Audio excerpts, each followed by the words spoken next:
बंदी छोड़ सतगुरु रामपाल जी परमेश्वर जी की जय हो।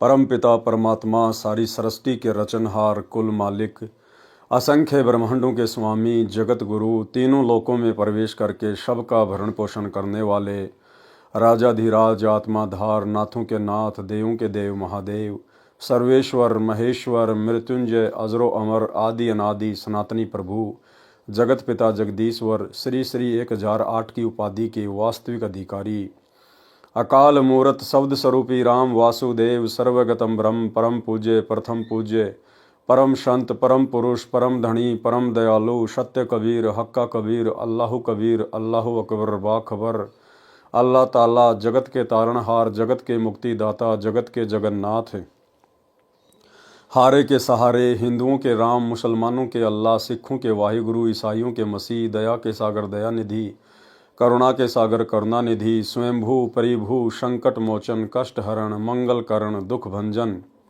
अविगत कबीर निर्विकार निर्विषम परमात्मा अलय अलेख सतगुरु आदि अनादि सतगुरु असली मर्यादा पुरुषोत्तम असली राम असली कृष्ण असली घनश्याम असली मुरारी राजाओं के राजा महाराजाओं के महाराजा शहंशाहों के शहंशाह सम्राटों के सम्राट भगवानों के भगवान अल्लाहों के अल्लाह प्रभुओं के प्रभु मसीहाओं के मसीह सच्चे वाहिगुरु बाबाओं के बाबा पीरों के पीर सेठों के सेठ जगत सेठ सावड़सा सेठ सर्वगुण संपन्न अनंत कोटि कलाओं के स्वामी अनंत कोटि ब्रह्मांडों के नायक योगियों में महायोगी ध्यानियों में महाध्यानी सिद्धों में परम सिद्ध ज्ञानियों में तत्व ज्ञानी ब्रह्म ज्ञानी महाज्ञानी परम ज्ञानी सर्वश्रेष्ठ ज्ञानी विज्ञानी युवा कबीर समरथ कबीर असमवात अमित ओजा सच्चे रहनुमा करीम अल्लाह सुभान अल्लाह दुनिया के अंतिम पैगंबर 8 सितंबर 1951 से गांव धनाना जिला सोनीपत हरियाणा भारतवर्ष की पावन भूमि पे प्रकट रियल कल की भगवान श्री नारायण साकार हरि श्री बाबा साहेब शब्द स्वरूपी राम संत श्रोमणी सतगुरु रामपाल जी परमेश्वर जी के चरण कमल में साध संगति से जुड़े हुए देश विदेश से आप और हम सभी सत्सेवक भाई बहनों का अनंत कोटि दंडवत प्रणाम।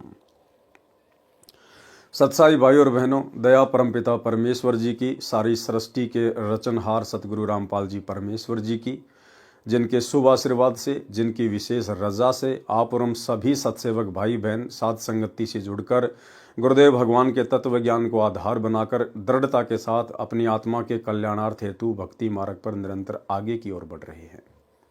भाई और बहनों, ये कलयुग की बिचली पीढ़ी में साध संगति का नसीब होना गुरुदेव भगवान का विशेष प्रसाद है और गुरुदेव की इस विशेष मेहर को हमने आजीवन इसी प्रकार से मर्यादाओं में रहकर भक्ति करते हुए गुरु को इष्ट मानकर बनाए रखना है। तो भाई और बहनों, पूज्य गुरुदेव जी के कर कमल से लिखित पवित्र ग्रंथ कबीर सागर के सरलार्थ के ऊपर वीडियो बनाने की श्रृंखला जारी है। इसी श्रृंखला में आज हमारा ये 59 नंबर का वीडियो है। प्रत्येक वीडियो में गुरुदेव भगवान के आशीर्वाद से हमें बहुत कुछ समझने और सीखने को मिलता है। आज के वीडियो में भी हमें विषय विकारों को लेकर गुरुदेव भगवान के आशीर्वाद से बहुत कुछ सीखने को मिलेगा और इसके अलावा आदरणीय गरीबदास जी महाराज जी के सदग्रंथ साहिब से सतगुरु रामपाल जी परमेश्वर जी ने कुछ शब्द भी शामिल किए हैं। उन शब्दों को हम पढ़ेंगे, उनको पढ़ने मात्र से भी हम पुण्य के भागी बनते हैं। तो वीडियो में आगे बढ़ते हैं। कबीर सागर का सरलार्थ पेज नंबर 574 अध्याय गुरु महात्म्य का सारांश। कबीर सागर में 39वां अध्याय गुरु महात्म्य पृष्ठ 1895 पर है। गुरु महात्म्य पहले सुमिरन बोध में इसी पुस्तक के पृष्ठ 451 पर लिख दिया है। इसमें केवल एक राजा बंकेज को शरण में लेने की कथा है। उसको सतयुग में शरण में लिया था। उसकी 17 स्त्रियों तथा 50 लड़कों ने दीक्षा ली थी। राय बंकेज को सतयुग में धर्मदास जी की तरह शरण में लेकर गुरु पद दिया था। अध्याय जीव धर्मबोध का सारांश। कबीर सागर में 40वां अध्याय जीव धर्मबोध पेज नंबर 1913 पर है। इस अध्याय में जीव के गुण धर्म की जानकारी दी गई है। परमेश्वर कबीर जी ने कहा है कि जीव मानव शरीर प्राप्त करके अपने आप को प्रभु मान बैठता है, अहंकार करता है कि मैंने ये कर दिया, मैं ये कर दूंगा, मेरे पास इतना धन है, वह इतनी कीमती गाड़ी है। सत्संग और संत के अभाव से वह मान बैठता है कि मैं सदा ऐसे ही सुखी रहूंगा। भूलवश ये भी विचार करता है कि अगले जन्म में फिर मानव बनकर आनंद करूंगा। परमेश्वर कबीर जी ने समझाया है कि नाम सुमर ले शुक्रम कर ले, कौन जाने कल की खबर नहीं पल की। सर्व सोने की लंका होती, रावण से रणधीरम, एक पलक में राज विराजी, यम के पड़े जंजीरम। दुर्योधन से राजा होते संग इकोतर भाई, 11 शोणी संग चले थी, देही गीद ना खाई। उदय अस्त बिच चक्र चले थे, ऐसे जन ठकुराई, चुणक ऋषि स्वर कल्प किया, तब खोज न पाया राही। 60,000 सगड़ के होते, कपिल मुनीश्वर खाए, एक सुपुत्र उत्तान पात का, स्वर्ग में पद पाए। मर्द गर्द में मिल गए, रावण से रणधीरम, कंस के सिचानूर से, हिरणाकुश बलवीरम। तेरी क्या बुनियाद है, जीव जन्म धर लेत, गरीबदास हरि नाम बिना, खाली परसी खेत। क्या मांगू कुछ थिर ना रहाई, देखत नैन चल्या जग जाई। 1 लख पूत 1.25 लख नाती, तारावण घर दिया न बाती। आवत संग ना जात संगाती, क्या भया दर बांधे हाथी। बहुत प्यारी नारी जग माही, मात पिता जाके शम नाही। जाहि कारण नर शीस जो देही, मृत्यु समय वह नहीं सनेही। निज सवारथ कह रोदन करही, फिर पर नर में चित धरही। सुत परिजन धन सौपन सनेही, सत्य नाम गहु निज मत येही। निज तन संप्रिय और नयाना, सो भी संग ना चले नदाना। भावार्थ किया है गुरुदेव ने। परमेश्वर कबीर जी ने जीव का धर्म बताया है कि जीव धर्म बंधन में बंधा है। कर्मानुसार राजा बन जाता है, राजा बनकर स्वयं को मालिक समझ लेता है, विरोध करने वालों को मार डालता है। कोई कमजोर राजा दिखाई देता है तो उसके राज्य को हड़पने की योजना बनाता है। यदि वह सीधे से राज्य देने को सहमत नहीं होता है तो उससे युद्ध करके हजारों सैनिकों को मारता है। वह पाप अपने सिर पर धर लेता है। दूसरे के धन को छीनने का भी दोष अपने सिर पर धरकर कुछ समय पश्चात मर जाता है या किसी अन्य राजा द्वारा मार दिया जाता है। मृत्यु उपरांत राजा गधे का जन्म प्राप्त करता है। उसके पश्चात कुत्ते, सुअर आदि आदि की योनियों में महाकष्ट उठाता है। भाइयों और बहनों, ये सारी बातें समझाने का केवल सीधा सा एक ही मतलब है पूज्य गुरुदेव भगवान का, कि ये भक्ति और ये सतगुरु मिलने के बाद हमारी सुरती, हमारी इच्छा केवल भक्ति पूरी करके और सतलोक में होनी चाहिए। हमें यहाँ पर किसी प्रकार का कोई राजपद, कोई मंत्री पद, कोई बहुत बड़ी सेवा हमें बिल्कुल भी इच्छा नहीं होनी चाहिए। कल को यदि गुरुदेव भगवान भी हमारा हाथ पकड़कर आदेशित करें कि बेटा ये सेवा है तू कर, बेटा ये राज्य पद है तू इसको संभालेगा, तो ठीक है, सतगुरु का आदेश है, मानना पड़ेगा। लेकिन भाइयों और बहनों, हमारे अंदर से किसी भी प्रकार की इच्छा उस राजपद में, उस राजपाट में नहीं होनी चाहिए। हमारा टारगेट केवल मोक्ष ही होना चाहिए कि मुझे यहाँ से निकलना है। कोटि जन्म तू राजा कीन्या, मिटी न मन की आशा, और भिक्षुक होकर दर दर घूम लिया, मिला न निर्गुण राशा। पूरी पृथ्वी के राजा हम करोड़ों बार रह चुके हैं, करोड़ों बार। कोटि जन्म तू राजा कीन्या। जब उन जन्मों में हमारी इच्छाएं पूरी नहीं हुई तो भला ये 5-10 वर्ष एक छोटे से क्षेत्र का राजा बनकर मैं कौन सी अपनी इच्छा पूरी कर लूंगा। और यदि कहीं न कहीं गलती हो गई तो फिर मोक्ष से हमारा पैर फिसल जाएगा। इसलिए हमारे अंदर तो कोई इच्छा किसी प्रकार की होनी नहीं चाहिए। सतगुरु यदि आदेश दें तो केवल उनके आदेश को फॉलो करते हुए हमने अपना वो कर्म निभाना है। बाकी हमारा धर्म केवल यही है कि हमने मुक्ति प्राप्त करनी है। ऊपर की वाणियों में यही सिद्ध किया गया है कि दुर्योधन राजा था, राज्य की लड़ाई में मारा गया। ऐसा दुर्भाग्य वाला था कि मृत्यु उपरांत उसकी देह यानी शरीर पक्षियों के खाने योग्य भी नहीं थी कि उसके शरीर को खाकर कोई गिद्ध जैसा पक्षी दुआ देता, क्योंकि उसकी माता गांधारी के आशीर्वाद से दुर्योधन पर्दे को छोड़कर सर्व बजर का हो गया था। राज्य भी नहीं रहा, स्वयं भी संपत्ति छोड़कर युद्ध में मारा गया। इसी प्रकार अन्य राजाओं की दुर्दशा हुई। मानधाता राजा था जो चक्रवर्ती यानी पूरी पृथ्वी का शासक था। चुनक ऋषि से लड़ाई हुई, सर्व सेना मारी गई, स्वयं भी मृत्यु के उपरांत चूहा बनकर धरती के अंदर बिल बनाकर रहा। फिर अन्य प्राणियों की योनियों में भटक रहा है। फिर बताया है कि राजा उत्तानपाद का एक सुपुत्र ध्रुव है, भक्ति करके राजा भी बना और स्वर्ग भी गया। फिर बताया है कि प्रत्येक व्यक्ति की धारणा है कि मेरा वंश चले। भाई और बहनों, यदि आप सतगुरु रामपाल जी परमेश्वर जी के शिष्य या उनकी शिष्या हैं, आपकी रमैणी यानी शादी हो चुकी है और यदि संतान नहीं हो रही है, तो आपके अंदर बिल्कुल भी अंदर से ये इच्छा नहीं होनी चाहिए कि गुरुजी मुझे संतान दें, अन्यथा आप भी इसी कैटेगरी में आ जाएंगे कि मेरा वंश चले। वो परमेश्वर की मौज है, परमात्मा संस्कार बढ़ाना चाहता है या काटना चाहता है, हमने उसकी रजा में राजी रहना है। हमारे अंदर से इच्छा नहीं होनी चाहिए कि परमात्मा एक बेटा या एक बेटी तो होनी ही चाहिए, बिल्कुल भी नहीं। फिर बताया है कि प्रत्येक व्यक्ति की धारणा है कि मेरा वंश चले, मैं अपनी संतान को सुखी करने के लिए धन इकट्ठा कर दूं। ये संसार स्वार्थ के रस्से से बंधा है, अपना अपना कर्ज लेने या अदा करने के लिए नाते बनते हैं। कर्ज का लेन देन पूरा होते ही सब संसार छोड़कर चले जाते हैं। यदि युवा मर जाता है तो परिवार वाले रोते हैं कि अभी तो कमाने योग्य था। यदि रोगी या बूढ़ा मर जाता है तो कहते हैं कि अच्छा हुआ मर गया, दुखी रहता था। यदि कोई इस भ्रम में है कि मेरा कुल चलेगा, मेरा नाम रहेगा, ये महामूर्खता है। लंका देश के राजा रावण के 1 लाख पुत्र तथा 1.25 लाख पौत्र थे। आज उस रावण के वंश में कोई दीप जलाने वाला ही नहीं बचा है।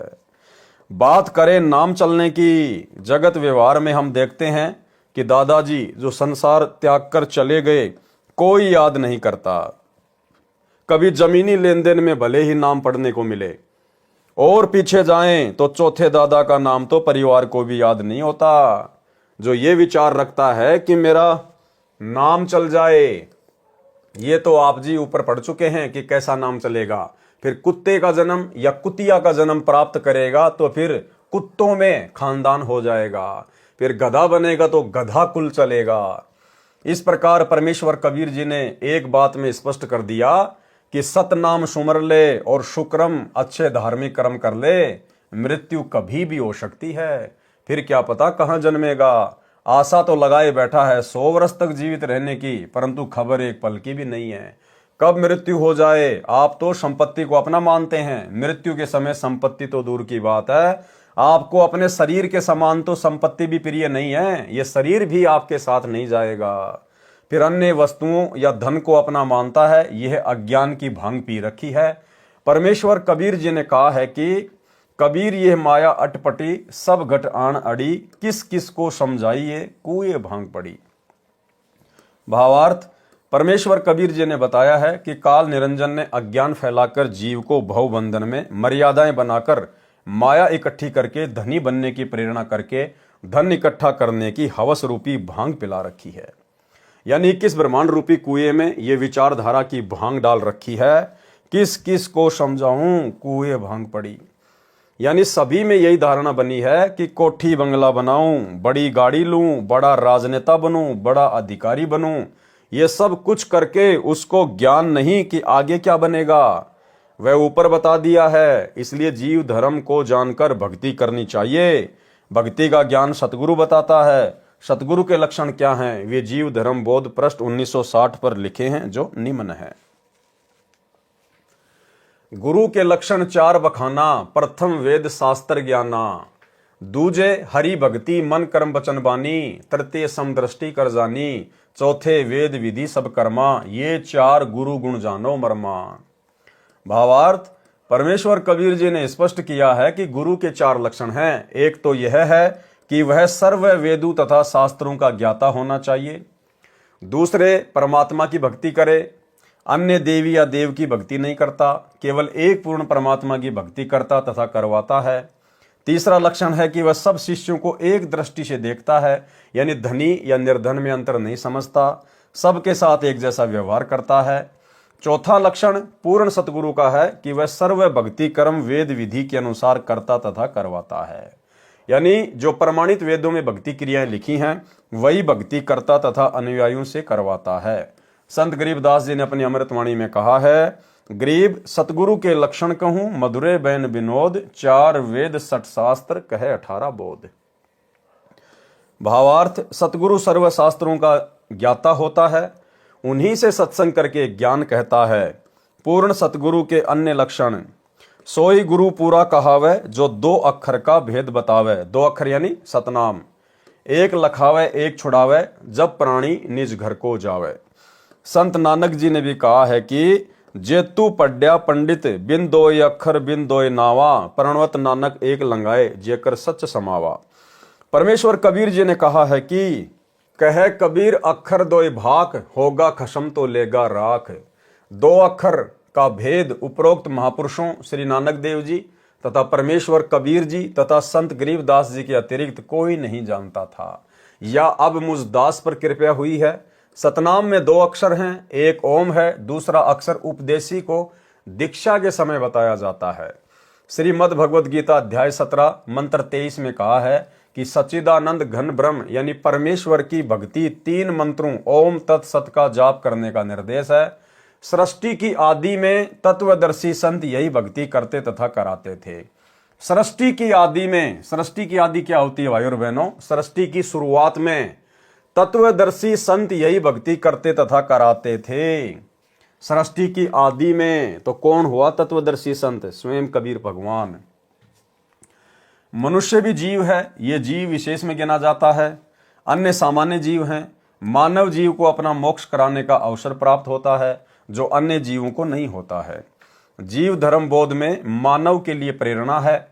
मानव को बताया गया है कि जो भक्ति नहीं करते वे अपना मानव जीवन नष्ट करके जाते हैं। जो भक्ति करते हैं उनकी भक्ति शास्त्र अनुकूल नहीं है तो भी उनका मानव जीवन व्यर्थ हो जाता है। जिनको पूर्ण सतगुरु नहीं मिला वे भक्ति करके भी असफल रहते हैं।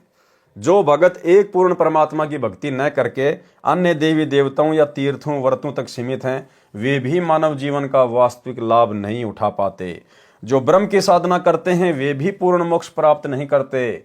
जो श्रीमद् भगवद गीता अध्याय 18 श्लोक 62 तथा अध्याय 15 श्लोक 4 में बताया है। गीता ज्ञानदाता ने कहा है कि हे अर्जुन, तू सर्व भाव से उस परमेश्वर की शरण में जा, उसकी कृपा से ही तू परम शांति को तथा सनातन परम धाम शाश्वत स्थानम को प्राप्त होगा। गीता अध्याय 18 श्लोक 62। परम शांति उसे कहते हैं जब जीव का जन्म मरण का चक्कर समाप्त हो जाता है, उसका जन्म नहीं होता। गीता ज्ञानदाता ने कहा है कि तत्वदर्शी संत मिलने के पश्चात परमेश्वर के उस परम पद की खोज करनी चाहिए, जहां जाने के पश्चात भगत फिर लौटकर संसार में नहीं आता।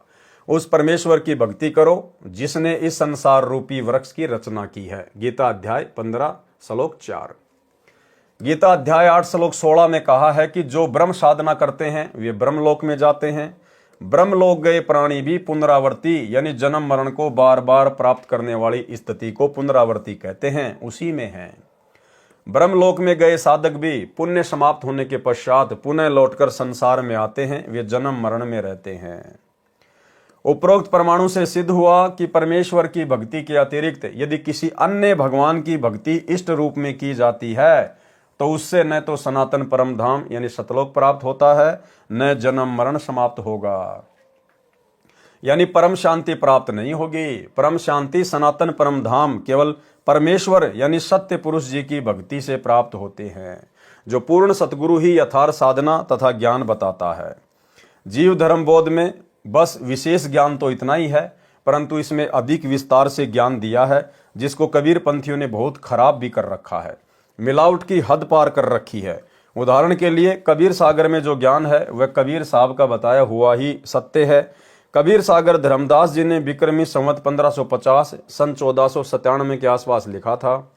उसके पश्चात तो धर्मदास बहुत वृद्ध हो गए थे। कबीर सागर के कई अध्यायों में अंग्रेजों तक का ज्ञान दिया है। अंग्रेज तो सन 1749 से 1947 तक थे। उससे पहले सन 1497 में अंग्रेजों का नामो निशान भी नहीं था। तो अंग्रेजों की गतिविधि तथा उनके द्वारा किया गया कोई भी आध्यात्मिक बिगाड़ का वर्णन कबीर सागर में नहीं आ सकता।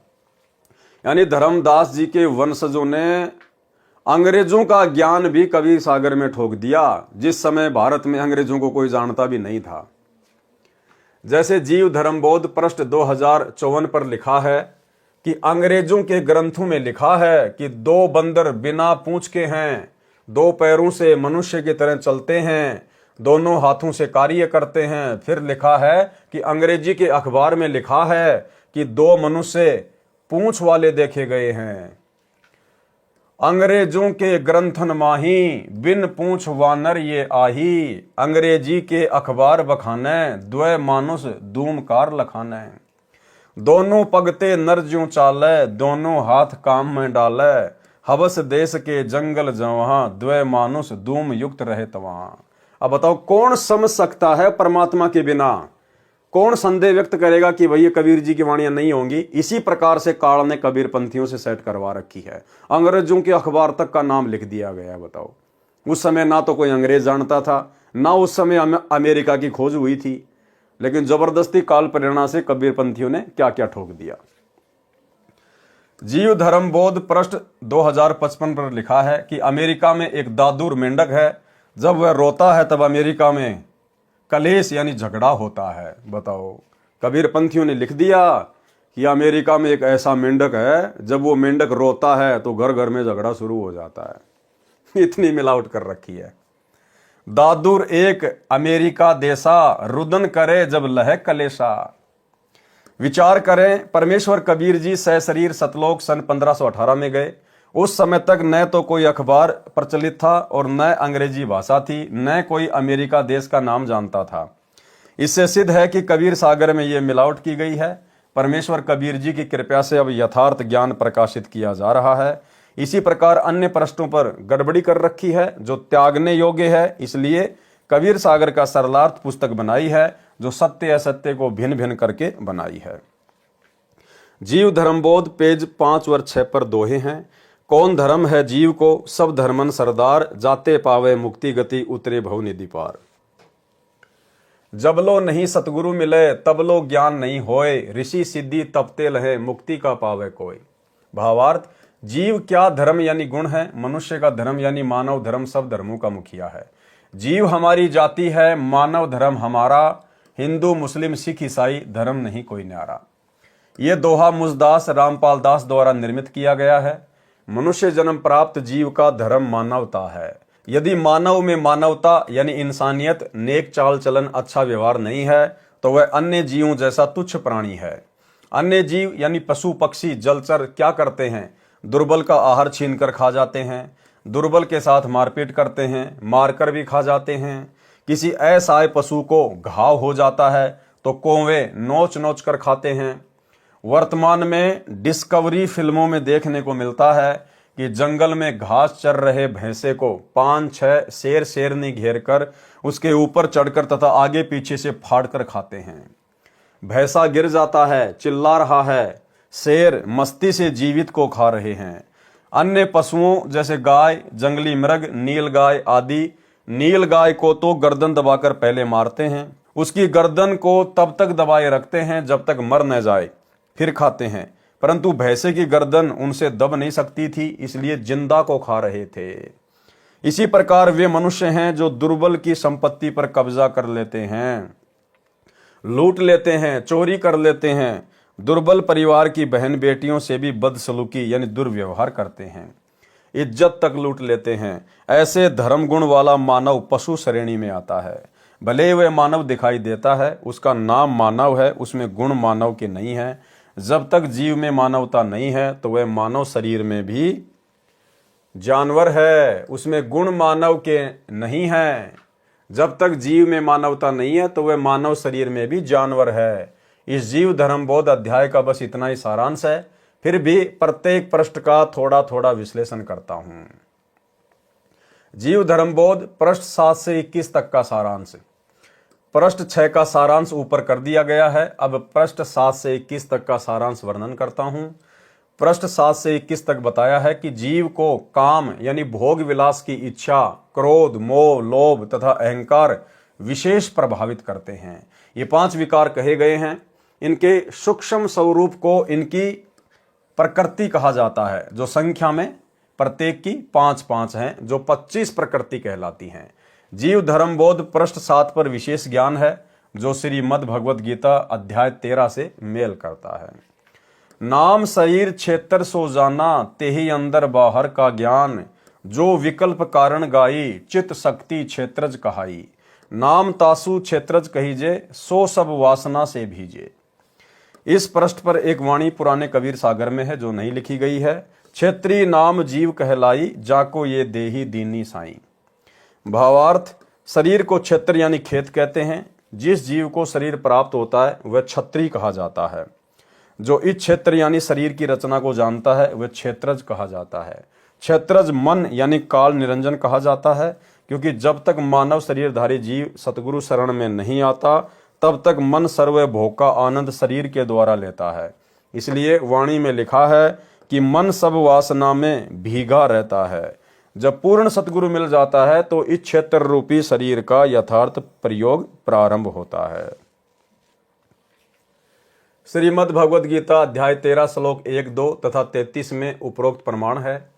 गीता ज्ञान दाता काल ब्रह्म यानी ज्योति निरंजन ने बताया है कि हे अर्जुन, ये शरीर क्षेत्र इस नाम से कहा जाता है। तत्वदर्शी संत कहते हैं कि जो इसको जानता है वह क्षेत्रज कहा जाता है। अध्याय 13 श्लोक 1। हे अर्जुन, सर्व क्षेत्रों में क्षेत्रज भी मुझे ही जान, और क्षेत्र तथा क्षेत्रज का जो ज्ञान है वह ज्ञान है, ऐसा मेरा मत है। भावार्थ है कि शरीर यानी क्षेत्र तथा काल ब्रह्म क्षेत्रज का ज्ञान कराने वाला ही वास्तविक ज्ञान है। ये गीता ज्ञानदाता ने कहा है कि मेरा विचार है। अध्याय 13 श्लोक 2। हे अर्जुन, जिस प्रकार एक ही सूर्य इस संपूर्ण लोक यानी पृथ्वी लोक को प्रकाशित करता है, उसी प्रकार क्षेत्री यानी जीवात्मा संपूर्ण क्षेत्र यानी शरीर को प्रकाशित करता है। अध्याय 13 श्लोक 33। विचार करें, गीता प्रेस गोरखपुर से प्रकाशित तथा श्री जयदयाल गोविंदका द्वारा अनुवादित तथा अन्य सर्व अनुवादकों द्वारा गीता अध्याय 13 श्लोक 1 में क्षेत्रज का अर्थ किया है कि जो क्षेत्र को जानता है वह क्षेत्रज कहा जाता है। फिर गीता अध्याय 13 श्लोक 2 में क्षेत्रज का अर्थ जीवात्मा किया है, ये अज्ञानता का प्रमाण है। फिर गीता अध्याय 13 के श्लोक 33 में क्षेत्रीय का अर्थ जीवात्मा किया है। इससे एक बात तो ये स्पष्ट हुई कि गीता का अनुवाद करने वालों को भी ज्ञान नहीं, तथा दूसरी बात ये स्पष्ट हुई कि परमेश्वर कबीर जी का ज्ञान प्रमाणित सदग्रंथों से मेल करता है, तथा जो इनमें नहीं है वह ज्ञान भी परमेश्वर कबीर जी ने बताया है। वह स्वतः सत्य मानने योग्य है। यही ज्ञान परमेश्वर कबीर जी द्वारा जीव धर्म बोध पेज 7 में कहा है। पृष्ठ 8 से 12 तक अभिमान की जानकारी बताई है कि ज्यों ज्यों जीव में तुच्छता आई, त्यों त्यों अधिक अहंकार समाई। ज्यों ज्यों श्रेष्ठ पद को पावे, त्यों त्यों तामें दीनता आवे। भावार्थ, जीव में ज्यों ज्यों नीचता आती है उसमें अहंकार बढ़ता चला जाता है, तथा ज्यों ज्यों भक्ति करके आत्मा में अध्यात्म शक्ति बढ़ती है त्यों त्यों उस भगत में आधीनी यानी दीनता आती है। जीव धर्मबोध के पेज 9 पर कहा है कि अहंकार किसी को शरीर की शक्ति का होता है, किसी को राज्य का, किसी को धन का, किसी को परिवार में अधिक सदस्यों का हो जाता है, वह नाश का कारण बनता है। इसी प्रकार पृष्ठ 12 तक ज्ञान है कि परमेश्वर की दरगाह यानी परमात्मा के न्यायालय में न्याय होगा। हजरत सुलेमान की वाणी है कि जो तपस्वी तप करते हैं उसका अभिमान करते हैं। यदि राई भर यानी जरा सा भी अभिमान जीव को किसी भी प्रकार का है, वह बहिष्ठ यानी स्वर्ग में पैर नहीं रख सकता। अगर राई जितना भी अभिमान धन का, दौलत का, परिवार का, संपत्ति का, बेटे बेटियों का, किसी पद या पोस्ट का, अगर राई जितना भी अभिमान है तो हजरत सुलेमान ने कहा, जो कि मुसलमान धर्म में पैगंबर हुए हैं, उन्होंने कहा कि वो बहिष्ठ यानी स्वर्ग में नहीं जा सकता। तो सोचिए भाई और बहनों, हमें तो सतलोक में जाना है। तो सोचिए आप और हमारे अंदर तो नामो निशान ही खत्म हो जाना चाहिए सतगुरु आशीर्वाद से, भक्ति के प्रभाव से, अभिमान और अहंकार का। फिर मकबूल नाम के रसूल ने कहा है कि जो दीन यानी आधीन होते हैं उनको बड़ी पदवी प्राप्त होती है। पृष्ठ 11 पर कहा है कि कोई धन का अभिमान करता है वह भी नरक का भागी होता है। कबीर सब जग निर्धना, धनवंता ना कोई, धनवंता सो जानिए राम नाम धन होई। प्रथम अमीर कबीर भया, पुनी अकबर अल्लाह, सो कबीर अकबर सोई, कहे कि ब्रिया ताहा। अल्लाह जब बनी बैठियों पहुंची उनकी मौत, दोजख में दाखिल भये राजा सहित सब फौज। भावार्थ, संसार में कोई धनवान नहीं है, सब निर्धन है। यदि कोई सांसारिक धनवान है तो मृत्यु के उपरांत बाद में वो निर्धन है। केवल भगत ही धनवान है और कोई धनवान नहीं है। संसार में या तो कबीर धनवान है या अकबर अल्लाह। कबीर या अल्लाह अकबर एक ही है। अन्य व्यक्ति जो अपने आप को परमात्मा मानता है, जैसे वर्तमान में जज अपने आप को लॉर्ड मानते हैं। यदि कोई वकील खासकर हाई कोर्ट तथा सुप्रीम कोर्ट के जजों को माई लॉर्ड यानी मेरे मालिक कहकर संबोधित नहीं करते तो उनको कोर्ट से लाभ मिलने का अवसर कम होता है। जीव को होना चाहिए अधीन। बिना आध्यात्मिक ज्ञान के कारण जीव स्वयं को परमात्मा के तुल्य मानता है तो उसकी भारी भूल है, वह नरक में डाला जाता है। पृष्ठ 12 पर कहा है कि जिन्होंने सिर उठाया यानी अभिमान किया उनका सिर टूटा है। जीव धर्मबोध पेज 13 से 16 तक काम यानी सेक्स के अवगुण बताए हैं। इनमें कुछ वाणी छोड़ी गई है, कुछ जोड़ी गई है। यथार्थ ज्ञान संत गरीबदास जी ने बताया है, जो संत गरीबदास जी की अमृतवाणी में नारी के अंग में लिखी है। इस जीव धर्मबोध में केवल नारी को दोषी बताया है। ये कबीर पंथियों का गलत नजरिया रहा है, जिन्होंने कबीर जी के ग्रंथ का नाश किया है। जो घर त्याग कर या तो आश्रमों में रहते थे या विचरण करते थे, जिन्होंने विवाह नहीं किया था, उन्होंने अपने आप को उत्तम सिद्ध करने के लिए एक तरफा वाणी लिखी है।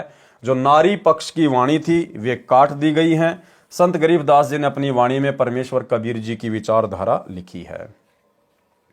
अब भाइयों और बहनों, यहां पर नारी का अंग है और नारी के अंग के माध्यम से गुरुदेव भगवान विशेषकर आप और हम आत्माओं को सचेत करना चाहते हैं, जागरूक करना चाहते हैं। नारी यानी स्त्री अच्छी भी होती है और बुरी भी होती है, लेकिन हम जो उपदेशी भाई बहन हैं, हमने बहुत सावधान होकर चलना है। जो बद नारी होती है, जो गलत औरतें होती हैं, वो किस किस प्रकार से गलत इरादे से हरकतें करती हैं, हमने किस प्रकार से सावधान रहना चाहिए।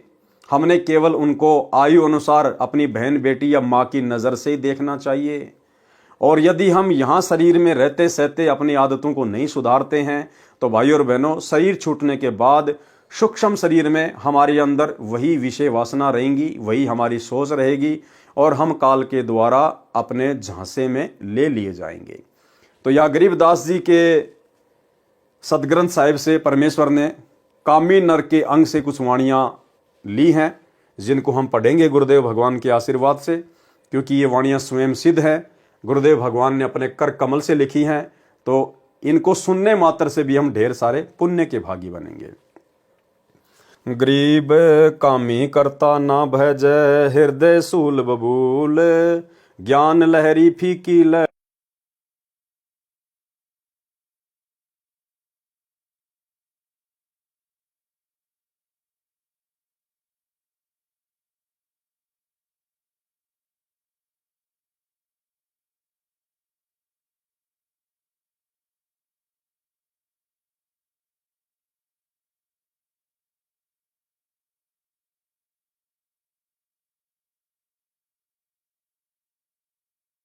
गए राम गुण भूल।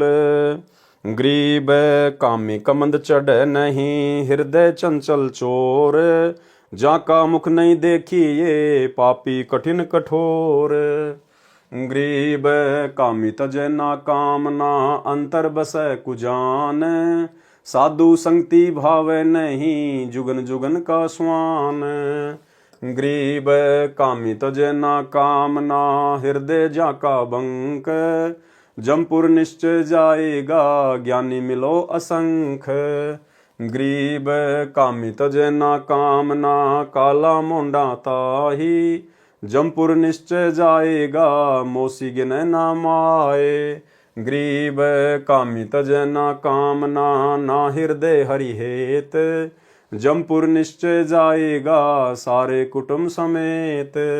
गरीब कामी जमपुर जाते हैं, सतगुरु से नहीं साट, मशक बांध यम ले गया, कुल कुल आया काट। गरीब हमरी बानी ना सुने, जम किंकर की मान, छाती तोरे देखते होगी खेचा तान। गरीब हमरी बाणी ना सुने, पूजे घोर मसीत, मशक बांध यम ले गए, नहीं छुटावे भीत।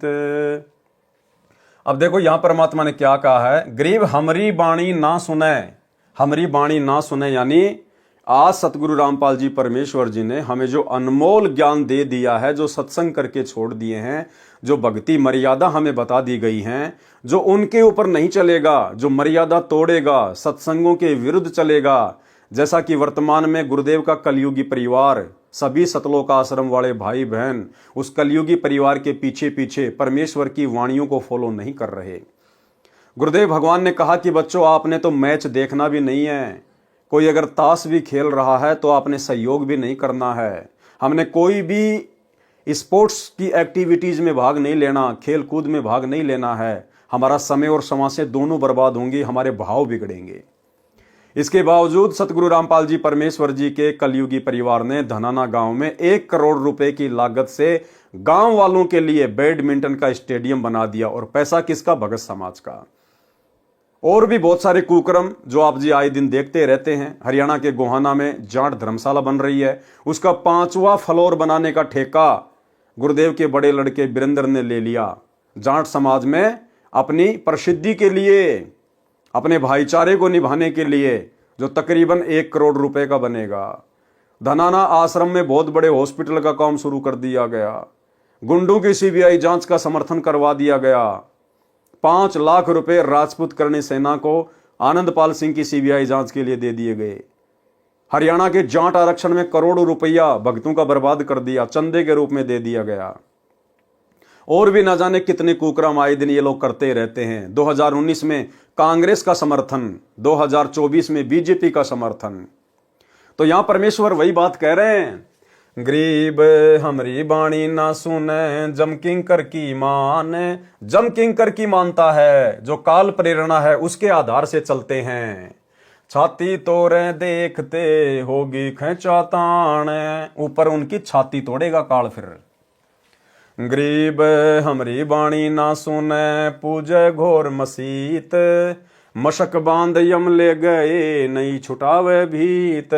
हमरी बाणी ना सुने, गुरुदेव ने कहा कि 100 वर्ष सतगुरु की पूजा और 1 दिन आन उपासना, अन्य देवी देवताओं की पूजा कर लो, चाहे उसमें सहयोग कर दो, बराबर का दोषी।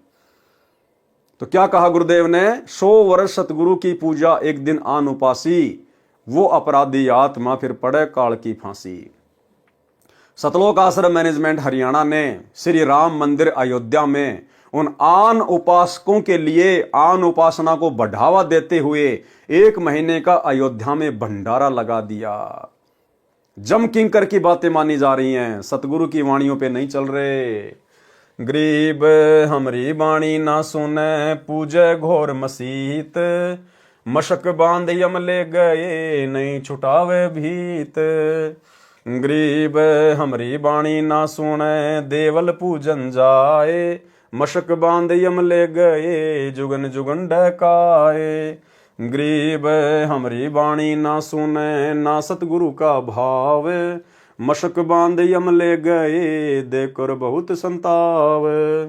गरीब कामी केला वृक्ष है अंदर से थोता, सतगुरु सतगुरु कहते है जू पिंजर तोता। जो कामी नर होता है सतगुरु की शरण में आने के बाद भी जो विषय विकारों से दूर नहीं होता है, कहते हैं वो तो केले का पेड़ है, अंदर से थोता है, यानी भक्ति नहीं है उसके अंदर। वो दिखाई देता है भगत, लेकिन जो विषय विकारों में पड़ा हुआ है उसके अंदर भक्ति नहीं है, वो तो केले के पेड़ की तरह थोता है। और सतगुरु सतगुरु कहते हैं जूं पिंजर तोता, जैसे पिंजरे का तोता, इस प्रकार से वो भगत होता है। केवल ऊपरी जुबान से सतगुरु सतगुरु अपने गुरु को भगवान भगवान कहता है, लेकिन अंदर से सारे विषय विकार ज्यों के त्यों है। इसलिए गुरुदेव भगवान ने हमें नित्य नियम में एक वाणी लिख के दी है कि कामी क्रोधी लालची इनसे भक्ति ना होए, भक्ति करे कोई शूरमा जाति वर्ण कुल खोए। भाई और बहनों, साध संगति से जुड़े हुए भाई बहनों के ऊपर ये वाणी बिल्कुल परफेक्ट सिद्ध होती है। परमेश्वर की विशेष रजा इन सभी विषय विकारों से दूर हटने की केवल सत्सेवकों पे हुई है। काम, क्रोध, लोभ, लालच, जाति और कुल, धर्म, इन सब के अभिमान को हमने तोड़ फेंका है। गरीब कामी केला वृक्ष है अंदर से थोता, सतगुरु सतगुरु कहत है जू पिंजर तोता। गरीब कामी का गुरु कामिनी जैसे मीठी खांड, जोगनी जमपुर ले गई मारे बड़वे भांड। गरीब कामी कीड़ा नरक का अंतर नहीं विवेक, जोगनी जमपुर ले गई क्या जिंदा क्या शेख। क्या कह रहे हैं परमात्मा, गरीब कामी कीड़ा नरक का और अंदर नहीं विवेक। जो कामी पुरुष है परमात्मा ने उसको नरक का कीड़ा बताया कि उसके अंदर विवेक नहीं है। अरे एक तरफ तो हम इस ब्रह्मा जी का ऋण उतारने के लिए ओम नाम की कमाई कर रहे हैं, गुरुदेव के द्वारा दिए गए सत भक्ति मंत्रों का जाप कर रहे हैं ताकि हम ऋण मुक्त हो जाएं, और दूसरी तरफ हम विषय भोग में पड़कर उसी ब्रह्मा जी का कर्जा चढ़ा रहे हैं। एक तरफ तो मटके में पानी डाल रहे हैं कि पानी पिएंगे परिवार की प्यास बुझेगी, और दूसरी तरफ नीचे जानबूझ के उसमें छेद कर रहा है। तो परमेश्वर ने कहा कि उसके अंतर में विवेक नहीं है, वो तो नरक का कीड़ा है। जोगनी जमपुर ले गई, जोगनी यानी ये माया, ये दुर्गा, ये उसको जमपुर ले जाएगी, क्या जिंदा क्या शेख है। गरीब कामी कीड़ा नरक का अंतर नहीं विवेक, जोगनी जमपुर ले गई क्या जिंदा क्या शेख। गरीब कामी कीड़ा नरक का क्या बैराग सन्यास, चाहे बैराग लेके भक्ति कर रहा है चाहे सन्यास लेके भक्ति कर रहा है, अगर इन विकारों से दूर नहीं हटा तो भाई जोगनी जमपुर ले गई बीते बहुत तिराश। गरीब कामी कीड़ा नरक का क्या सट दर्शन भेष, जोगनी जमपुर ले गई टुक आपा भी देख। गरीब साकट के तो हरता करता, संतों के तो दासी, ज्ञानी के तो धूमक धामा पकड़ लिया जम फांसी। गरीब साकट के तो हरता करता, संतों के तो चेरी, ज्ञानी के तो दारम दारा जक्कू दे है लोरी। गरीब तीन लोक में नाही अंगाई अजब चरित्र तेरे, सुर नर मुनि जन ज्ञानी ध्यानी कीने सकल मुझे रे।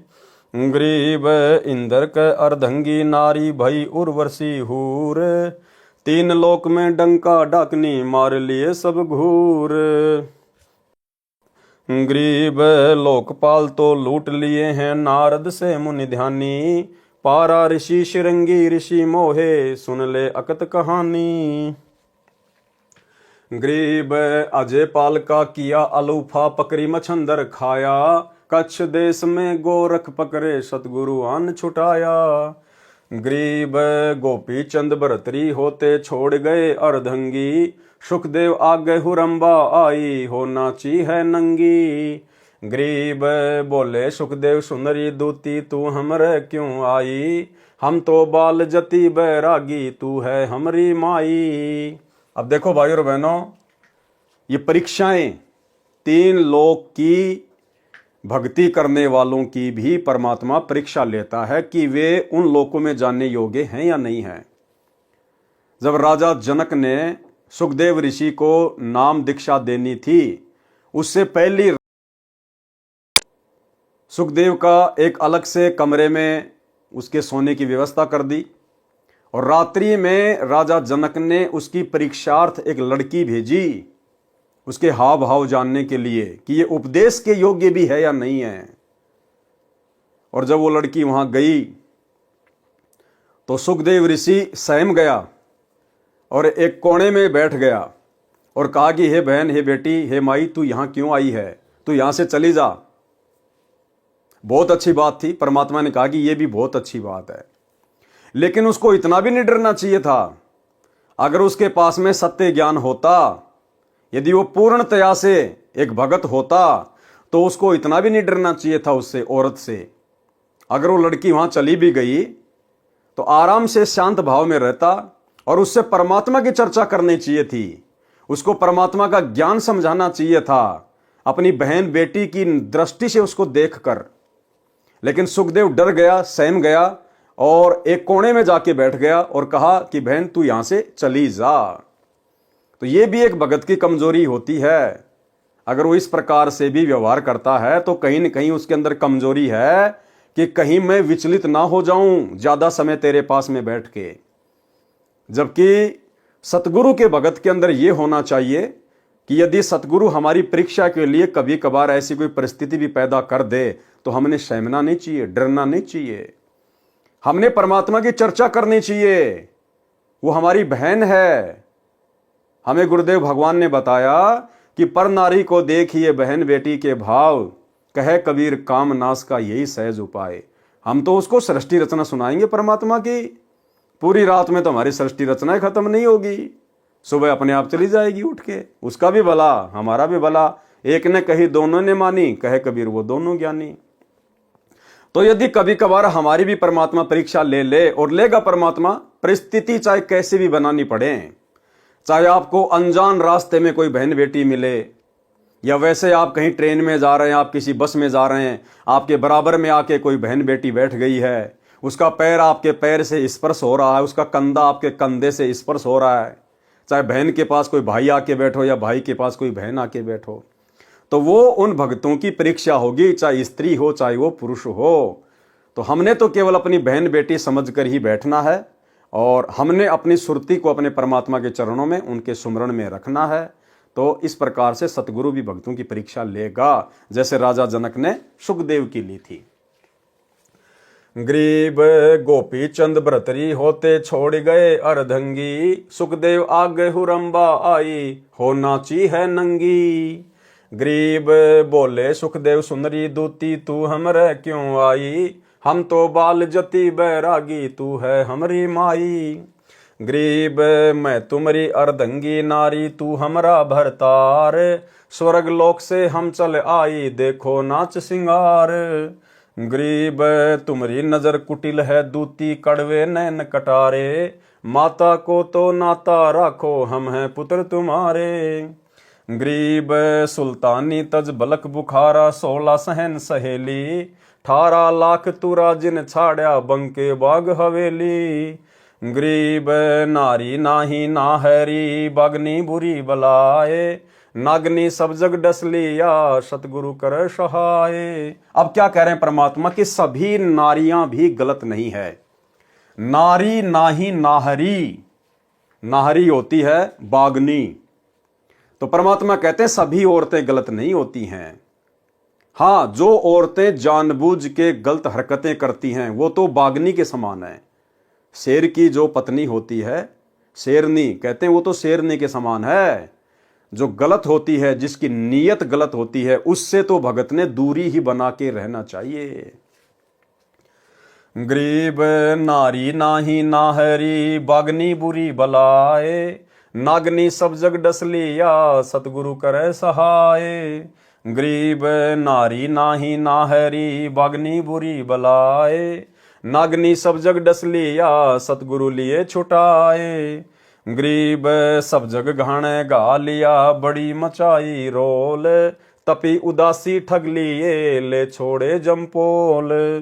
गरीब नारी नाही नाहरी खाती है दरवेश, विष्णु विशंबर से रहते मोहे शंकर शेष।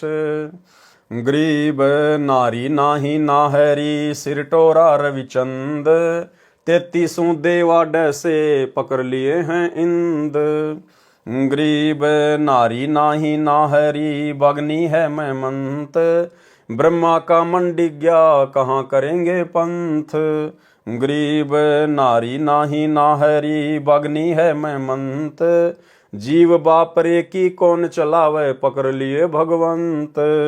गरीब नारी नाही नाहरी बागनी किए संघार, अनाथ जीव की कौन चलावे पकड़ लिए अवतार।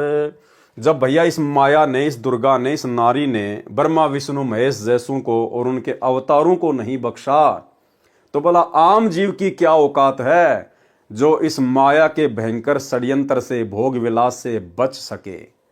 लेकिन आज आप देख रहे हैं भाई और बहनों, सत्सेवक भाई बहनों के ऊपर युवा अवस्था में पूज्य गुरुदेव भगवान ने कितनी बड़ी रजा बख्शी हुई है। यानी गुरुदेव भगवान के विशेष आशीर्वाद के बिना गुरुदेव भगवान की सत्सेवकों के ऊपर विशेष दया दृष्टि के बिना ये लाख जन्म में भी संभव नहीं हो सकता। जिस माया ने ब्रह्मा विष्णु महेश तक को नहीं बख्शा, उनके अवतारों को नहीं बख्शा, बड़े बड़े ऋषियों को नहीं बख्शा, भला आप और हम 2 कोटि के जीवों की क्या औकात, जो युवा अवस्था में और इस कलयुग की बिचली पीढ़ी में, घोर इस कलयुग में जहां आदमी का आचार विचार खान पान इतना दूषित है, इंसान विषय विकारों से दूर हो ही नहीं सकता।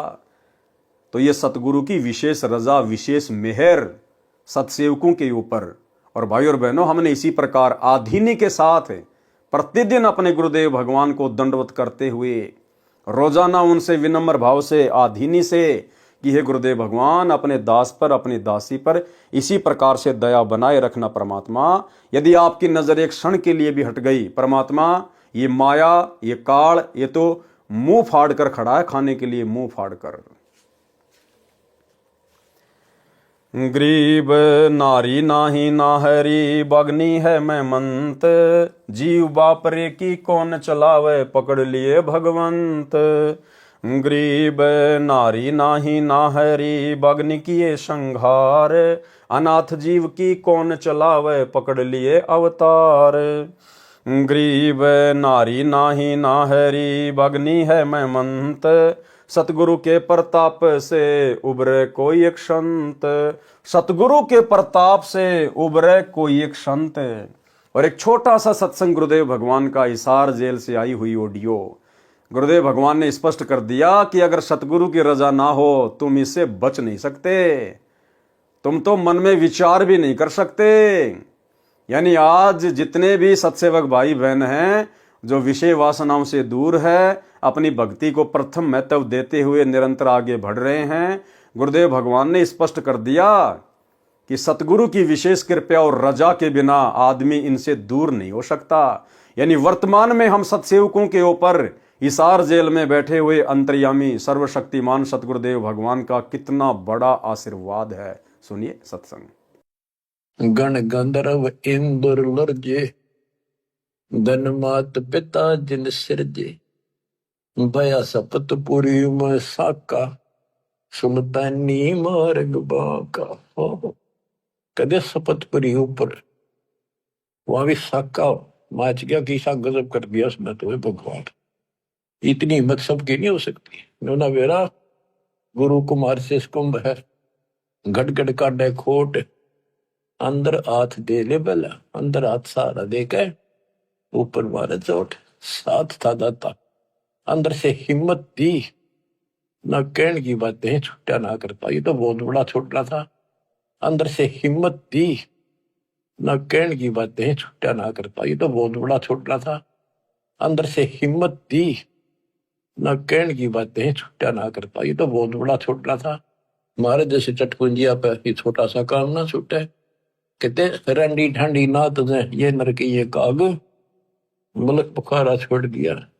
ठीक है, पिछली लाख या पिछली लाख थी।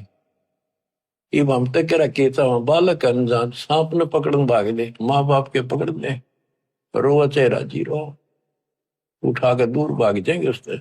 गरीब नारी नाही नाहरी, बगनी है मैं मंत, सतगुरु के प्रताप से उबरे कोई एक संत।